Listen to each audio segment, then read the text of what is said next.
其實好多書店都係蝕錢，咁所以當佢一賺到錢嘅時候啦，即係當佢一到逆轉咗呢個情況，唔係再蝕嘅時候，佢咪會變成一單新聞咯。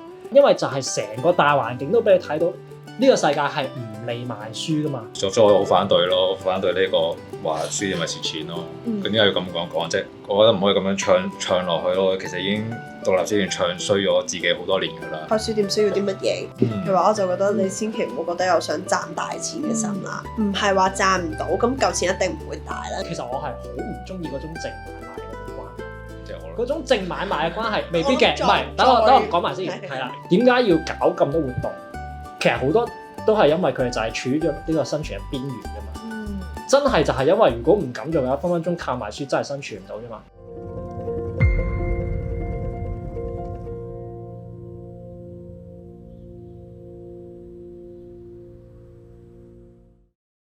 咁我哋咧今日好齊人，邀請到咧3間獨立書店嚟同我哋做一個對談啦。咁之前咧喺網上大家都有啲討論嘅火花啦，咁就係可能關於即係書店個理念啊，又或者香港經營書店嘅一啲情況。咁首先會唔會介紹下自己書店同埋介紹下自己先咧？大家好啦，我就係九龍舊書店店主阿賢啦。咁我間鋪頭就係2019年開嘅。咁最主要都係買啲舊書、二手書啦。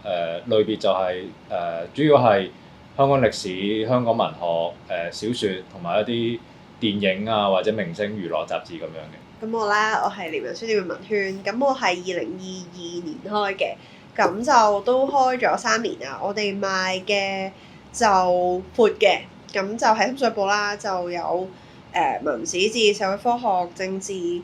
我哋特別少少會多啲漫畫同埋小説。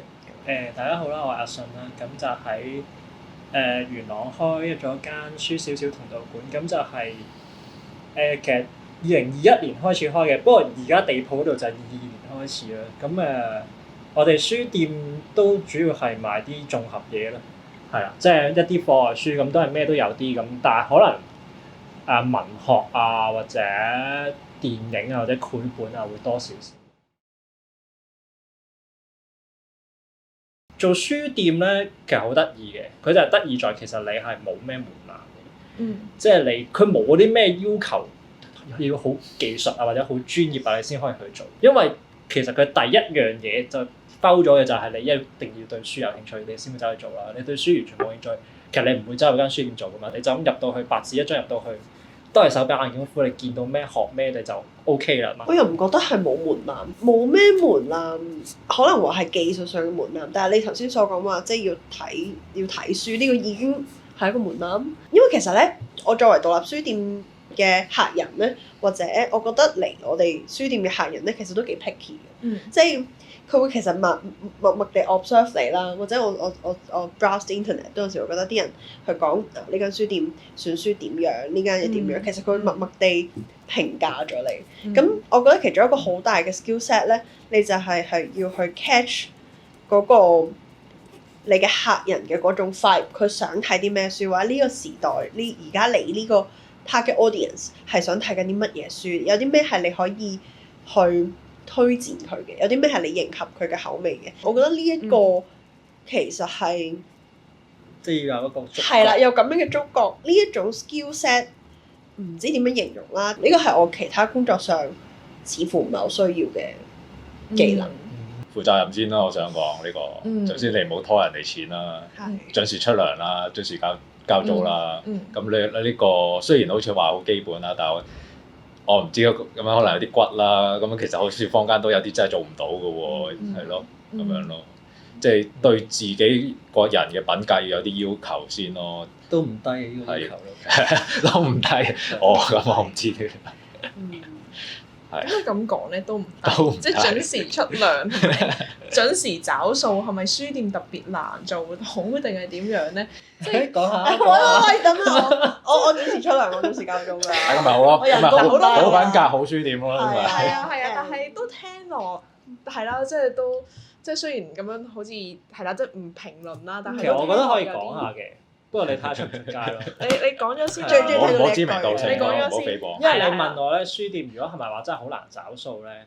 如果講香港，如果講我哋人所熟悉嘅，譬如一啲大型嘅書店或者一啲連鎖嘅書店、集團式書店咁樣去講先啦。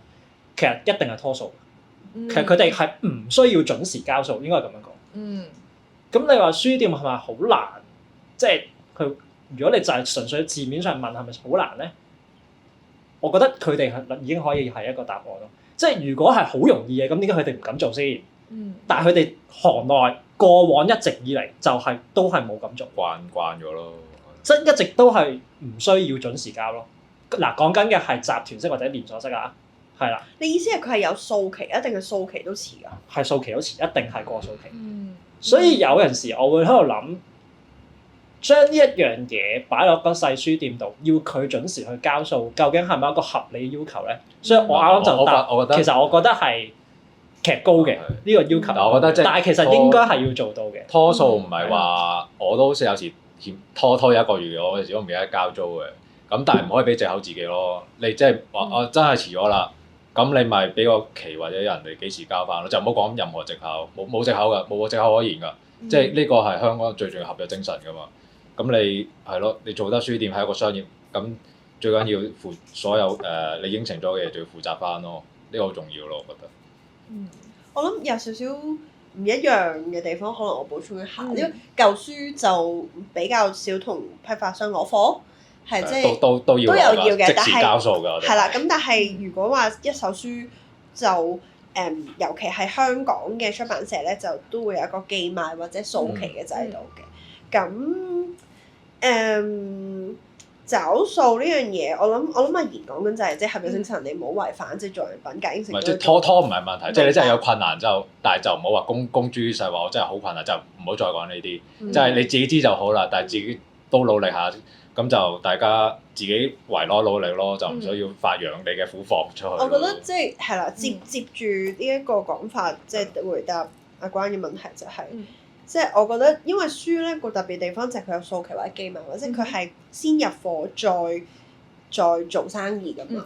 即係我覺得開書店最重要嘅其實就係呢一個平衡咯，即係你點樣喺好似喺唔係好賺錢嘅情況下維持住一個唔好拖死人哋嘅狀態，即係你一邊艱難嘅，因為你始終你要入咗貨，你先知道你做唔做到個生意噶嘛，即係唔係話即叫即整，即係你 order 一本書我即刻生俾你，而係即係我要入定一大堆，所以其實做書店成日都要 hold 住一大筆，即係變咗書嘅 assets 喺度。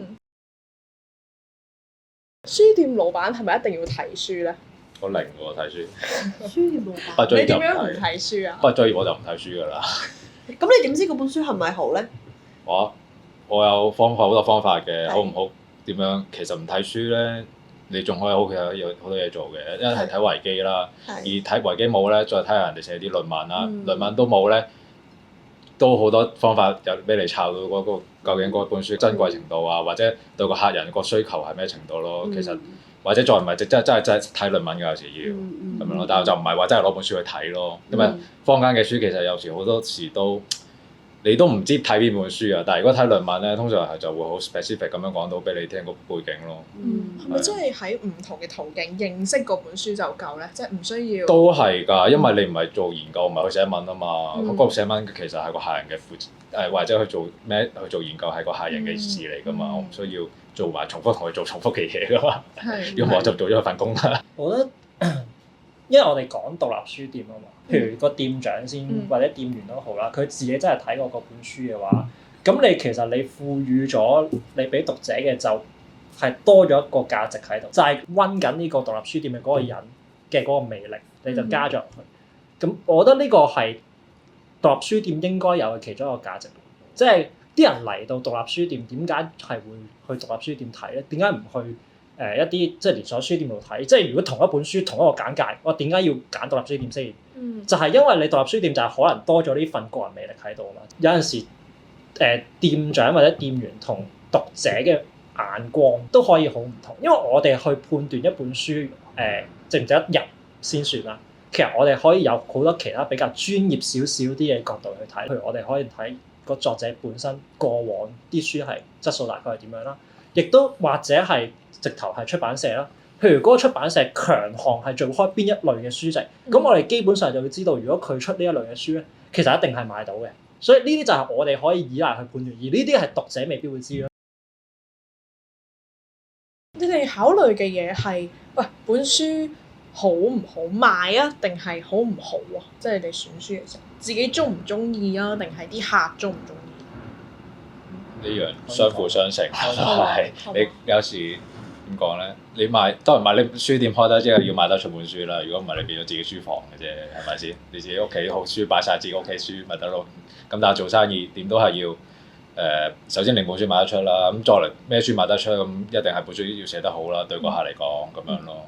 好睇同好當中有好多好巧妙嘅關係啦，即係我覺得即係好頭先我所講，我覺得未必好，但可能對你嚟講有用。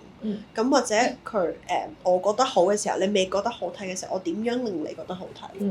係啦，即係或者呢本甚至可能我兩樣都覺得唔好睇，但係佢對你有某一種意義，係啦，即係譬如唔可以開名添，一啲好有紀念價值嘅，即係譬如好中意某一個作品，佢淨係出咗一個相集咁樣啦，咁我覺得好冇內容㗎。但係如果你真係好中意嗰樣嘢，咁可能你都想擁有佢。我覺得我就好簡單嘅。如果你入嚟我間書店去問我，我一定話俾你聽，我書店比全部嘅書都好睇。係啊，就係咁簡單。即係你中意嘅要係嘛？我覺得呢個都幾重要嘅，因為世界上有嘅好書係好多噶嘛。咁你間鋪頭係有個限制嘅範圍噶嘛。喺咁多好書入邊，我只係揀啲我中意嘅好書去擺喺度賣，咁係好合理喎。譬如話阿信會講，喂，世界好書咁多，即係咧我作為一間開獨立書店嘅人啦，係用我嘅口味嚟去揀啊嘛，即係你會擺啲你自己都覺得好嘅書先係有獨立書店嘅意義咁樣啦。咁我想問多少少，你覺得獨立書店又或者書店嚟講，係咪淨係一個買賣書嘅角色咧？定係佢有其他嘅角色喺社會度有其他嘅意義咁樣咧？覺得？如果喺我嗰邊就真係淨得買賣咯，因為其實我知我啲客咧都好高質素嘅，我哋唔使再搞咁多花神嘢咧，佢翻去已經可以賦予本書嘅新嘅意義㗎啦。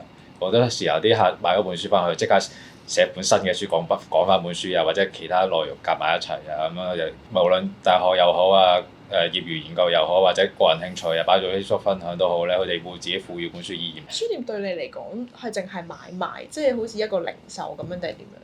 係啊，咁我覺得搞好零售已經係非常之困難啦。即係有時可能買啲好難揾啊，好高質素嘅書，其實我一直等機會揾緊㗎都。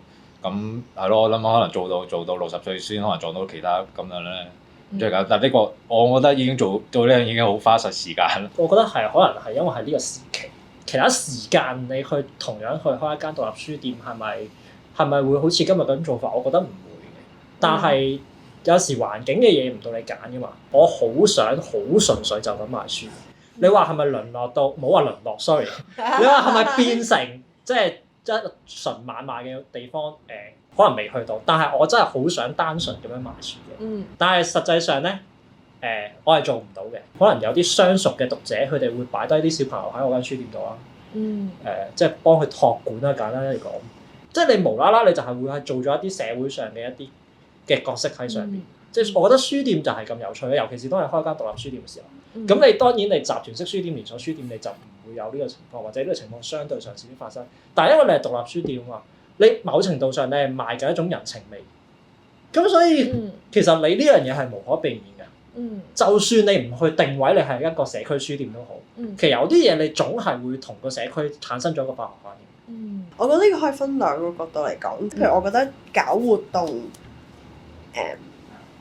可能有一啲臨審花神嘢，或者即係主題，譬如我哋每個月而家冇每個月啦，每2-3個月咧就有一個選書主題啦。咁我哋就會揀一個主題嚟揀一啲書 display 喺個主題架度啦。咁可能書店佈置都有啲改變啦。咁又延伸會有一啲活動討論咁樣。咁呢個同買賣有冇相關咧？我覺得係絕對有相關嘅，因為賣書其實就係你向客人去話俾你聽點解你需要呢本書，或者你令到佢有個連結，就係點解要做咁樣嘅嘢。可能之前 MeToo 事件，咁我哋就攞呢個可能黑箱日記上演，咁然後我哋講好多關於性暴力嘅書攞出嚟，咁呢個都係買賣嘅其中一部分。有啲活動或者一啲花生嘢就係為咗建立呢個買賣嘅連結啦。咁呢一個我覺得書店，尤其呢一個時代下面嘅書店，冇辦法避免獨立書店嘅其中一個責任咯。你會形容呢個係責任嗎？即係一啲活動啊，啱啱嗰個花神夜啦，所謂嘅譬如你哋又會搞一啲讀書會啦、講座啦，跟住甚至會邀請大家過嚟睇物語遊戲啊等等呢一啲咁樣嘅嘢。其實呢一啲都只係一個建立買賣關係，定你覺得喺而家呢個時代有咁樣嘅需要咁？我會覺得好啲嘢係即係由心而發，或者係就咁演變而成嘅，即係你有一個空間，再加埋你即係我嘅背景，或者我嘅選書眼光，或者我嘅經歷，大家就會各自投射一堆嘢，然後你作為入邊嘅人，你自己又會演化，即係我對於某啲嘢有興趣，我中意睇試當真，咁然後就會可能大家一齊睇物語遊戲，咁譬如我中意某一樣嘢，然後呢樣嘢就互相互動而成，空間呢樣嘢就超脫咗買賣嘅部分咯，即係。佢喺社區上一個唔係真係以純資本主義為法條嘅一個空間嘅時候，佢就會自然演變成一樣嘢。獨立書店尤其係一種咁樣空間嘅時候，嗰個互動或者嗰個變化就會更加多元咯。因為社區上你好難或者好少可會有啲咁樣嘅空間。即係我書店出身嘛，其實我做過好多唔同類型嘅書店啦，咁樣講啦。咁啊，其實我係好唔中意嗰種淨買賣嗰種關係。嗰種淨買賣嘅關係未必嘅，唔係等我講埋先，係啦。嗰種淨買賣嘅關係係咧，你坐喺 counter，你每日對最多嘅就係電腦。個客埋嚟俾錢你咧，就係佢收錢，你佢遞錢，你收錢嗰刻嘅眼神 contact，然後口頭式嘅對答，然後你都係對住電腦噶啦，就係咁啦。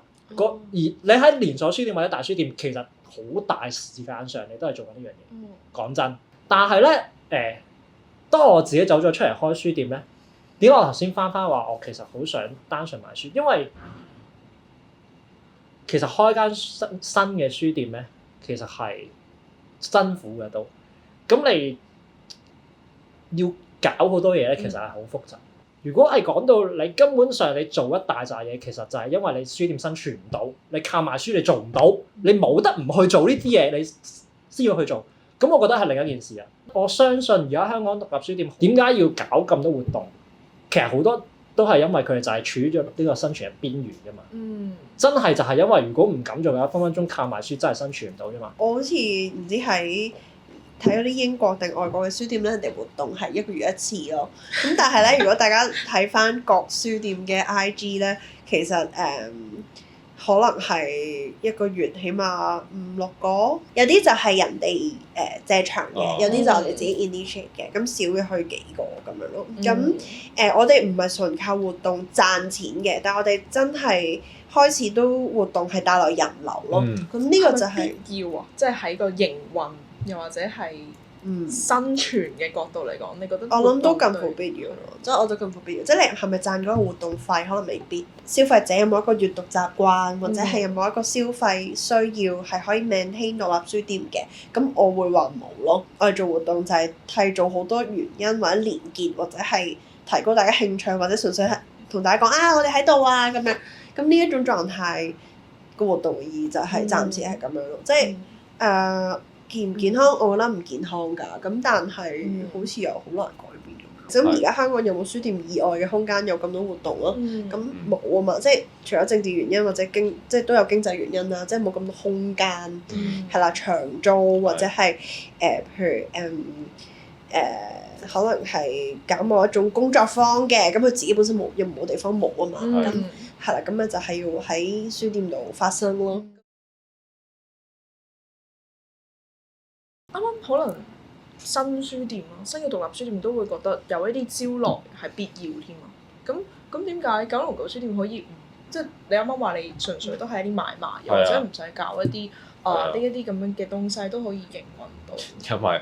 因為我單係買賣已經做到忙到死啦，我仲有好多嘢未。其實我仲有好多永遠做唔完嗰啲嘢，你做到而家做多俾多20年，我都係做唔完嗰啲嘢。咁我已經冇心機去搞活動，都唔係話唔可以搞嘅。咁要係我好有精神啦，好有精神嘅。唔需要喎，係唔需要嘅，係咯，都可以營運到。係咪因為新書同埋舊書嗰個閱讀群好唔同咧？其實可以咁樣講嘅，因為好似我咁，就算我買新書，我頂多買一本。咁但係舊書唔同噶嘛，舊書係累積咗100年嚟，唔止添噶嘛。咁你要買個主題咧，一定要買晒100年嚟嘅書。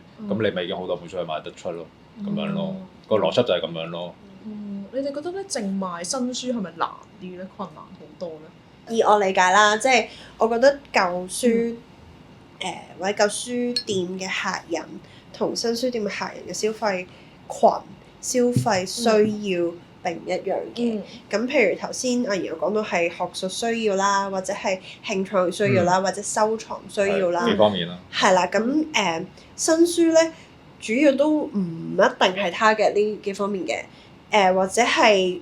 你話係一個 mass 嘅需要都可能，即係你唔會去判斷佢因為咩需要買呢本書嘅。咁佢可能只算係可能咁想打卡需要，我哋可能 serve 添，即係唔係冇㗎嘛。嗰個運作模式亦都好唔同啦，尤其即係譬如定價模式亦都好唔同啦，因為即係佢係以收藏價值去定價㗎嘛。咁新書係計出版社或者係係啦，出版社公價啦，係啦，咁去定嘅。咁所以我覺得呢個就係好唔同嘅地方咯。嗰個補充有時都唔係純粹收藏價值，好多書其實都係只係100蚊樓下嘅。嗰時都係因為點解佢要去我度買？因為根本冇人再出版社冇再出本書，我一定要喺我度買，因為嗰個資訊喺實本書度㗎嘛。咁佢唔買佢冇得學㗎咯喎。好似例如啲功夫書咁啊，我一定要我透過我度買啲舊嘅功夫書，其實夠唔夠新唔新對佢冇所謂㗎。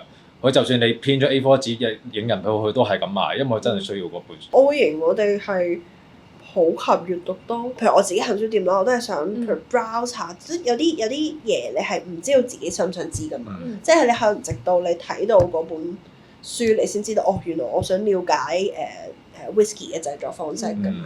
咁呢一個就係書店或者獨立書店或者新書店去即係一手書店去提供嘅價值咯。你要培養個閱讀嘅習慣，勾起你嘅好奇，去餵養自己嘅好奇心。點講？印刷技術發明咗咁耐咧，總唔會驚冇人睇書嘅，總有人睇書嘅。咁我做緊嗰啲客咯，就係。咁如果你話我要逼一個好似我自己，我唔買睇書嘅，你要逼我去睇書，咁我一定即係點講咧？我就會喺度計緊，即係好似啲客。佢覺得就係唔想睇就唔想睇㗎啦，有時冇得逼佢㗎嘛。我自己有個心入邊有個比喻，我覺得其實做記者有啲似㗎，就係有一啲係你覺得重要嘅東西，然後你想話俾人聽呢樣嘢重要，咁然後你就透過一種選書或者都係其實某種你話 edit 又好 curate 又好，其實都係將你覺得重要嘅東西話俾人聽啊！我覺得呢排呢啲嘢重要，我覺得呢排呢啲嘢你想知，咁但係可能記者係用文字寫出嚟，或者報導形式做出嚟，但係我哋就係用揀書做出嚟咯。即係我舉個例子啦，係試過有個讀者咧係走過入嚟鋪頭，咁然後咧就買咗一本書嘅，咁但係咧佢買嘅時候咧，佢又同我講話咧，其實佢成世人第一次行書店嘅啫，咁佢都好大個㗎啦，即係年紀已經係大過我㗎啦，咁。佢當然有解釋到點解佢合嚟呢間書店啦，但係你總括嚟講就係某程度上，即係我將呢間書店 sell 得好成功，吸引咗佢合嚟。咁然後佢行到入嚟嘅時候，當佢即係肯去擺心喺度去睇下啊，即係呢間書店究竟點解？即係我覺得呢個就係我講嘅可能性啦。即係獨立書店佢就係可以做到呢一件事咯。又或者係佢就係俾到呢個機會俾一啲真係完全唔睇書嘅人。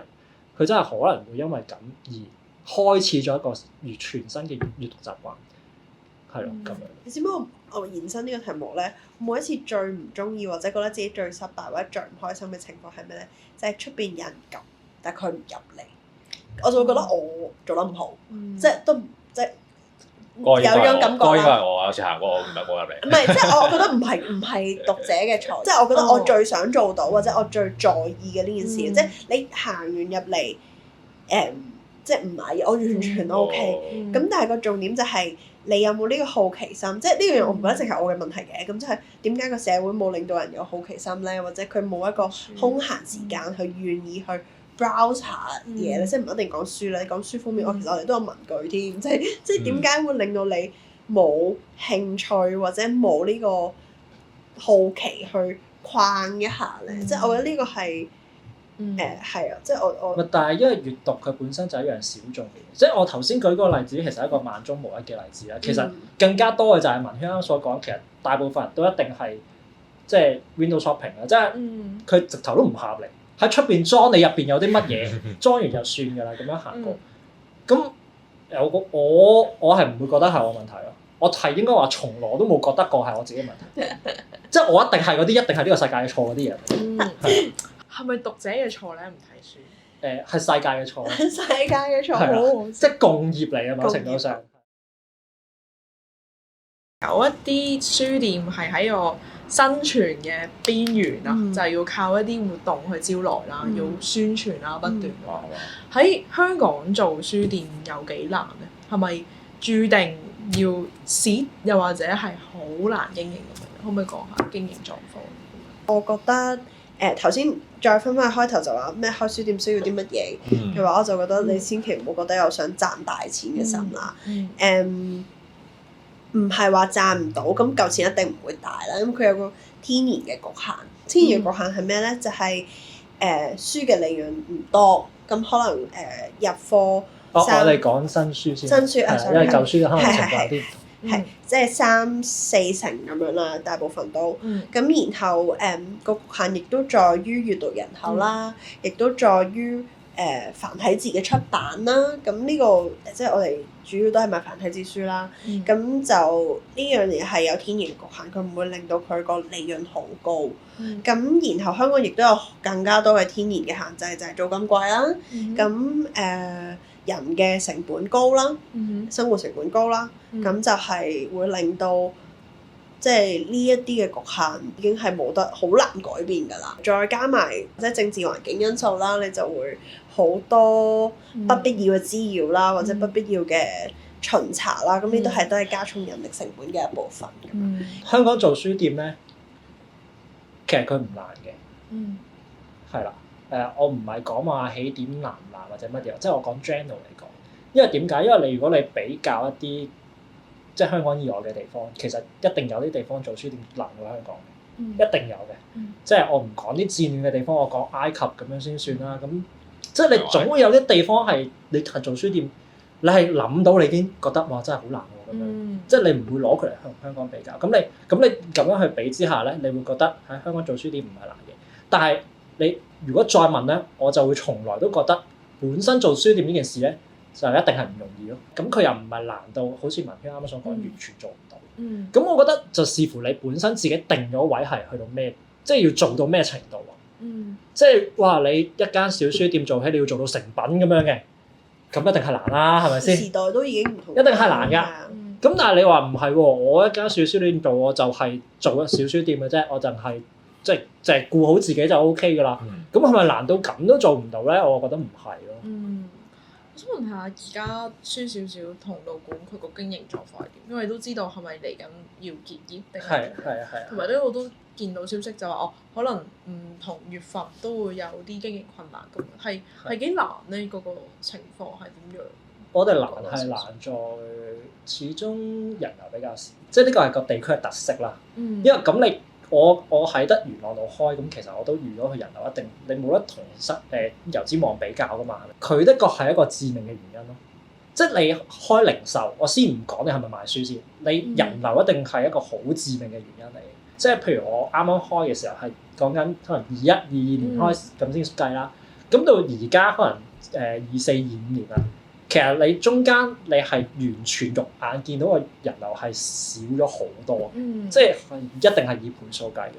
淨係講最近啦，其實我今個月試過連續4日賣唔到書咯。我覺得我係好難成為一個好有代表性係去講呢件事，因為我有好多其實書店正常會做嘅我都冇做到嘅，即係譬如講緊你可能真係揾啲嘢搞去推下書啊。或者最簡單一啲，可能人有大部分都會覺得係可能好 basic 嘅，去寫下書界呢啲，其實我都冇做嘅，即係或者我係極少做咯，係啦，我嘅諗法係應該我對書嘅諗法，我對書嘅諗法其實我都係即係我係 prefer 啲人行到入嚟書店咧，佢自己去發掘係好過我即係寫上網去俾你喺網上面先過咗一輪，跟住然後你又再嚟再睇，我係唔中意咁嘅。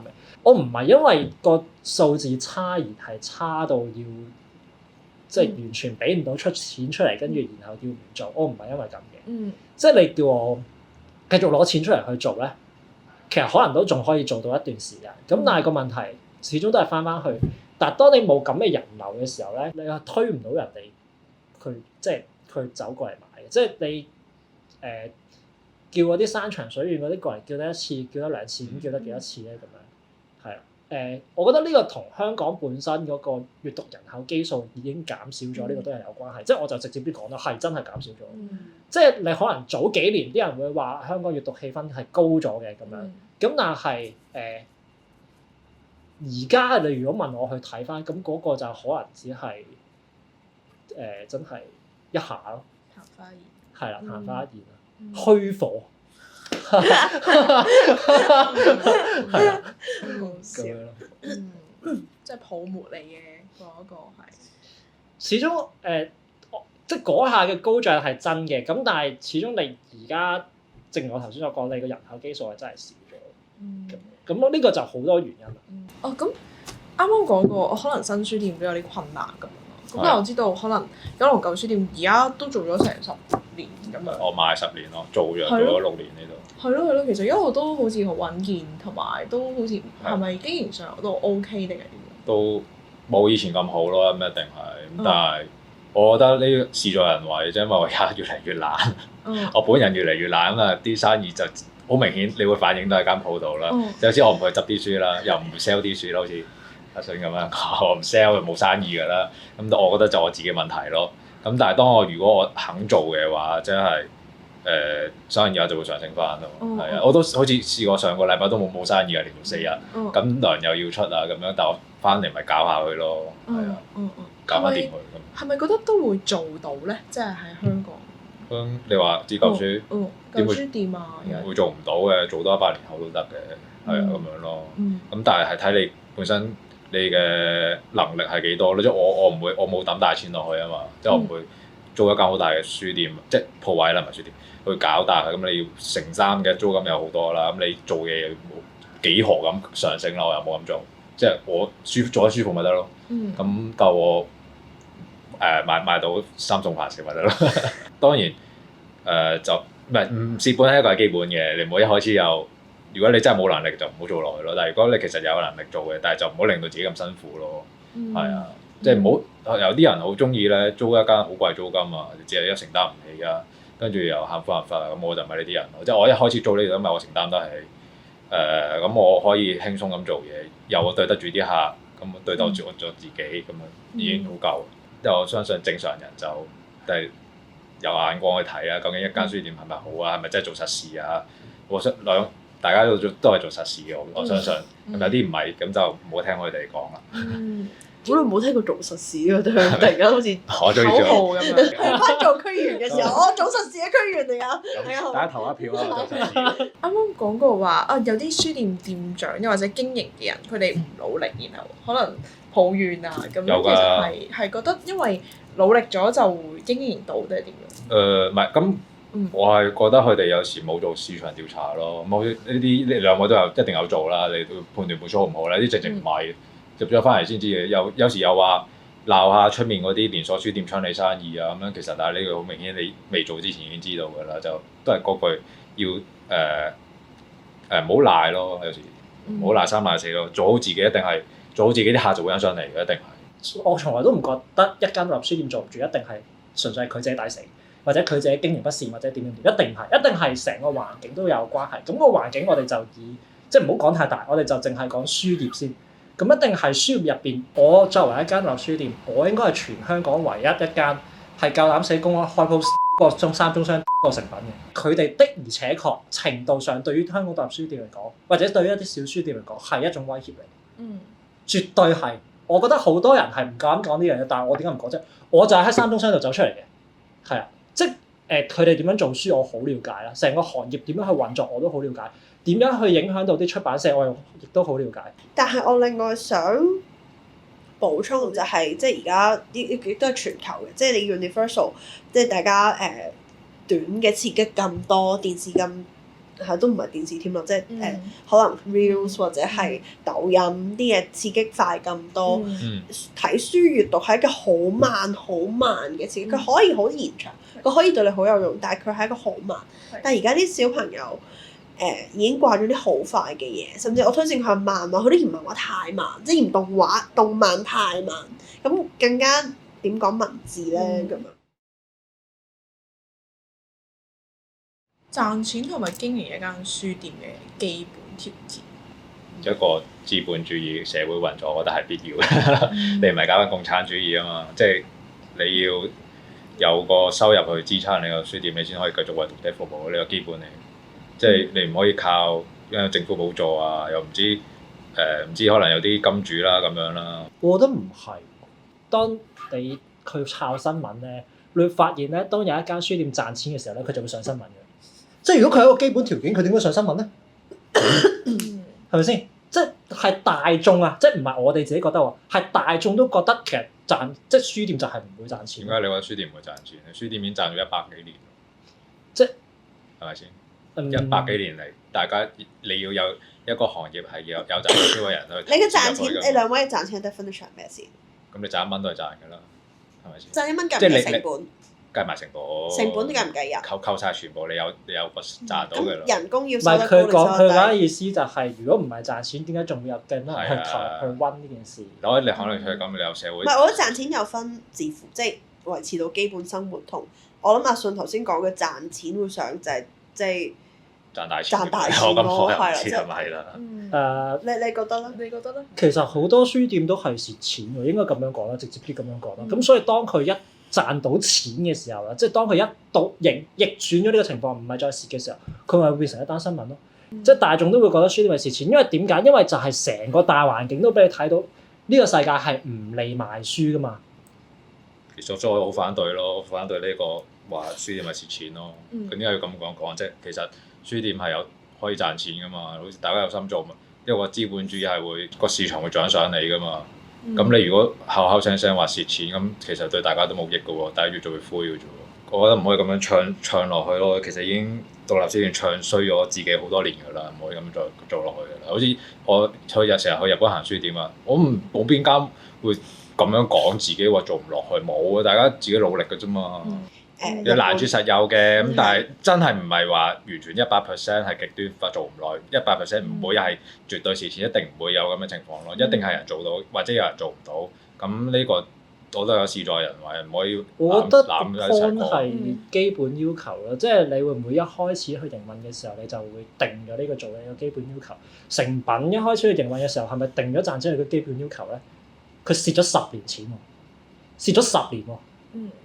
佢10年之後先開始賺錢喎，賺錢做一個書店嘅基本要求係咪合理咧？呢件事，或者會唔會定得太高咧？即係你都會覺得賣書本身呢樣嘢係有利可圖。咁你好似你7折入書8折又好9折又好賣，咁你已經賺咗筆啦。咁你成個數，你小書店個數點會咁簡單有得睇㗎嘛？就算去到大書店，咁你唔會。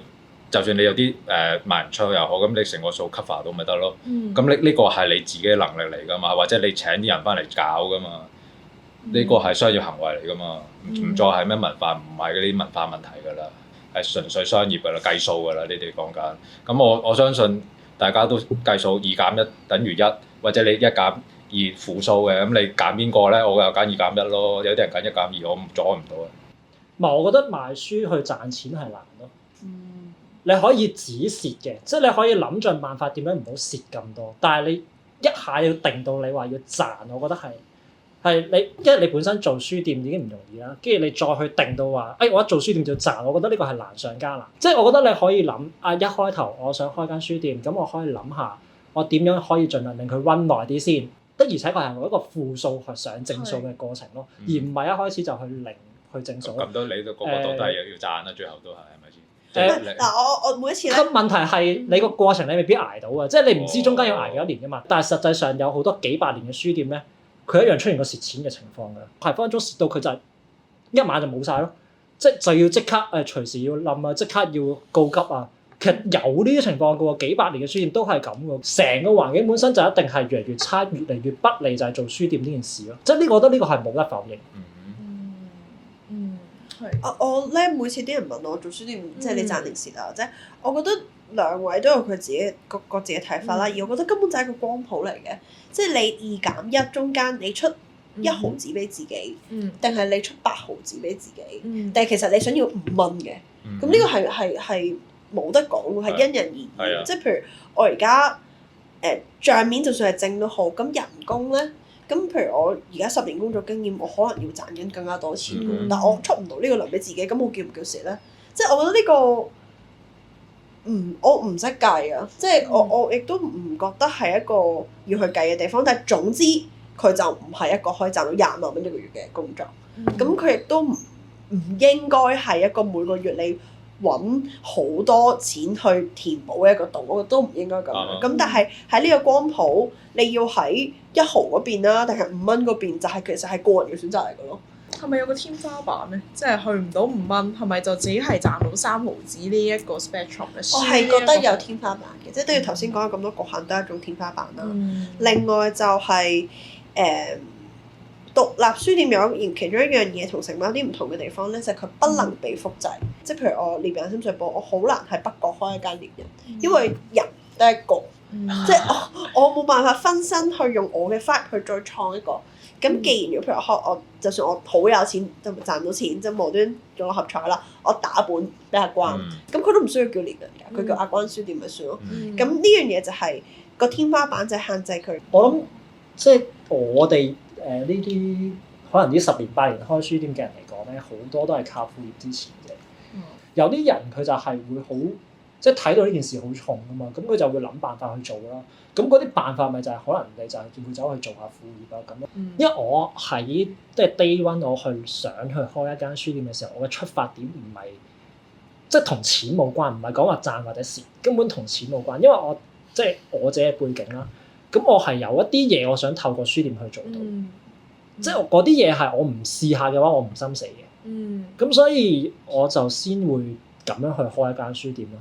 錢嘅嗰一 part 我就一早已經係預咗去諗，我要揾其他方法去解決㗎，唔可以靠書店嘅。可以舉啲例講下，即係最簡單嘅就係譬如喺書店入邊借書俾人，台灣、韓國、日本咧都係有呢一種經營模式㗎。佢哋就係書店合併圖書館或者圖書館合併書店咯，只不過香港冇發生過。咁呢個其實都可以幫助到佢，或者我哋籠統啲講嘅所謂嘅推動閱讀咯。咁係啊，因為佢有時候就會點樣咧，就係會佢可能都好想睇嗰本書，但係佢屋企可能冇地方擺，或者各樣其他條件限制，令到佢唔會買㗎嘛。咁我咪借俾佢翻去睇咯。咁我借俾佢翻去睇，我對我嘅好處係點咧？我嘅好處就係 keep 住咗呢個人嘅 resource 咯。係咪先？咁然後即係佢唔買書啫，唔代表佢唔會介紹人嚟買書㗎嘛。咁對我嚟講，咁樣借俾佢睇冇壞㗎，因為我啲書擺喺度都係擺喺度㗎啦。係啊。咁最喺大家心目中最理想嘅書店，一間好書店有咩條件啊？一間營運健康嘅書店係點樣咧？好想做到，又或者覺得好正嘅書店係點樣？好想做到我先啦，就係花一筆錢租間地鋪，請個好嘅設計師，裝到好似嗰啲咩全球8大最靚書店啊咁樣，跟住我自己揀啲書落去，呢個就我嘅理想書店咯。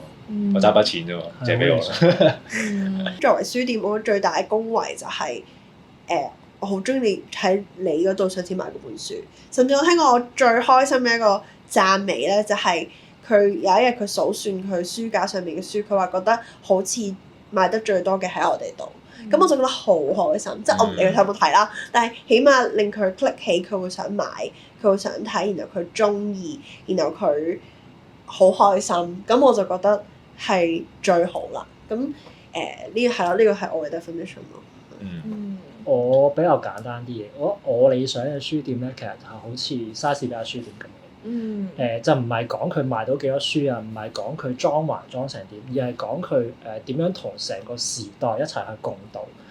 佢做嘅每一樣嘢點樣都係有回應住個社會。你書店你存在喺個社區咧，你個存在感係好重要。係啦，但係嗰個存在感就係講緊你係點樣同成個社會嘅人一齊。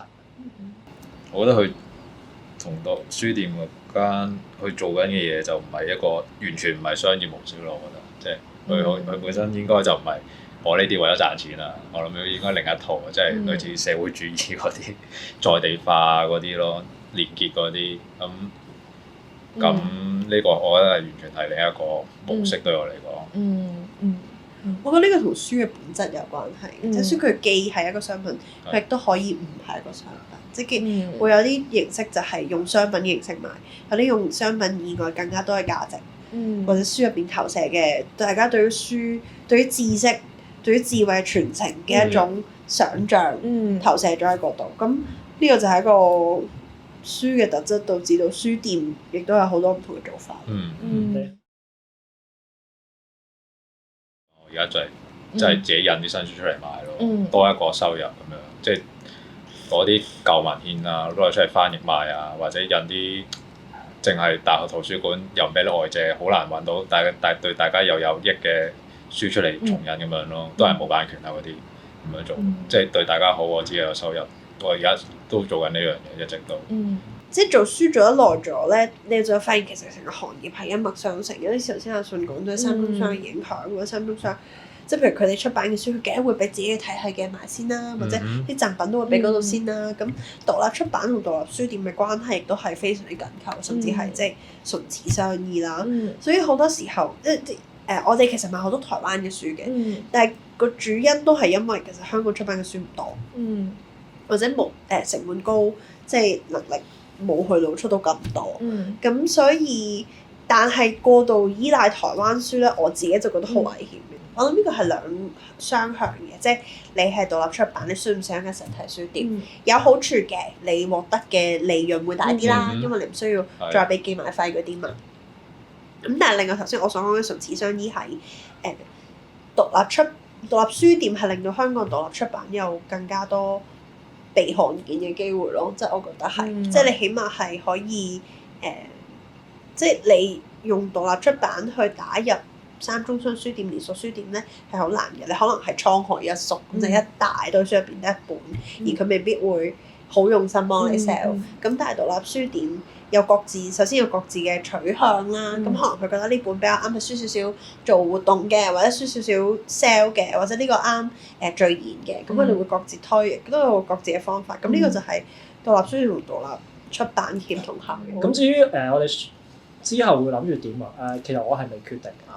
我哋用嗰一個比喻咧去講即係可能店長同書店嘅關係。有啲人咧係中意拍散拖。但係有啲人咧係會同書店結婚，咁所以有啲人咧佢開書店就係可能佢會堅持一路開，咁但係有啲人咧可能就真係做咗一個 period 之後咁佢又唔做。我自己咧其實我都係想一路做落去嘅，咁但係有陣時即係有好多嘢係已經係唔係，即係有好多嘢已經係定咗啊，咁唔係話你想做就做噶嘛，咁所以就可以話我有心想再做，咁但係有冇呢個機會就睇緣分。咁你就係結婚個 type 啦，即係想係啊，我係想㗎，穩定交往，揾緊對象。我係想㗎 relationship 咁樣啦。我係想㗎，係啊，我覺得喺香港做書店咧，即係頭先我哋講咗咁多樣嘢，但係都冇講過呢個係開心嘅。係啊，係啊，所以我係想係繼續喺香港做書店。